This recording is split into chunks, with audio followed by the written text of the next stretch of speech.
Imagine your music coming to life through the vibrant sound of a real orchestra. Last summer I had this amazing opportunity with the European Recording Orchestra in Bulgaria. And this was part of a film course in Varna, and we were close to the Black Sea on a beautiful beach, and close to that beach we had our studio sessions. It was the hottest time of summer, we were totally sweating like pigs and the orchestra was sweating like pigs too. But in the end we got our recordings and it was such a great experience that I really want to show to you how I did it and what we learned along the way. My name is Ilan and I'm a composer and producer based in the Netherlands, and I want to share with you 5 steps that you can do if you want to prepare yourself to record with an orchestra. But before we do this, I want to go to the statement of the day. So what is the statement of the day? I drop a statement here and then below in the comments you tell me, do you agree or do you disagree? And the statement of the day is: orchestral film music has always been the best film music. So think about John Williams, think about early Hans Zimmer, great orchestral scores, very memorable as well. Do you believe that orchestral film music is still the best film music out there and always will be? So please go berserk in the comments. You know, it's the internet. Then we go on to the 5 steps that you can do to record with an orchestra.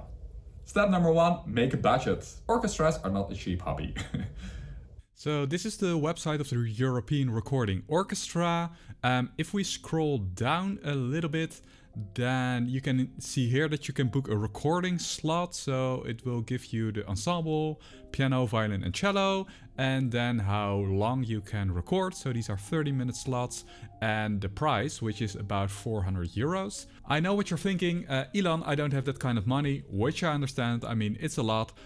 There's a cheaper alternative, for example, Sound Better. This is a freelance website where you can book session musicians, and what you can do is just hire one musician and then layer that on top of your mockup. An even cheaper alternative to this is Fiverr. This website is more often used for freelance graphic designers, for example, but there are also musicians there. Be a bit mindful of the quality that you get. Not everybody is that great, to be honest. Step number 2, know the limits. So if you're live in a recording session, you have to know how long does the recording session last, how much can I record in that time. So knowing the limits of the time that you have, but also being aware of what is the level of the people that I'm working with. And that brings me to my 3rd point: notate super clearly, like extremely clearly. All right, so I'll show you how my sheet music looks like. So this is the score of Wish You Were Here, the piece with string orchestra that you heard at the beginning of this video. What you can see here is that I wrote down very detailed everything that every instrument should do. For example, the dynamics, the articulation, how the divisi works. The more you write down and the less they have to figure out, the better. And step number 3, make sure that you study the microphone setups. So if you look at this microphone setup, you see one big microphone just at the top of the conductor. That is your main room microphone, and then you have a couple of microphones above the violins.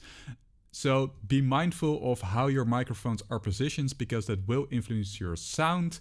If you look at the cellos, they all have one individual microphone. So that's different than for the violins, they have one per group. And last but not least, the guy in this control room is the score supervisor. So the score supervisor is someone who assists you with reading the score and making adjustments. So he takes the place of what normally the conductor would do. And the conductor is not really doing a lot actually in these kind of sessions. The real maestro is the composer and the score supervisor. So make friends with him. So I hope this was helpful for you, and I hope you enjoyed this video. I'm just curious to know, what is your next step that you want to take? Do you want to record with an ensemble, or do you feel ready for an orchestra? Please let me know in the comments.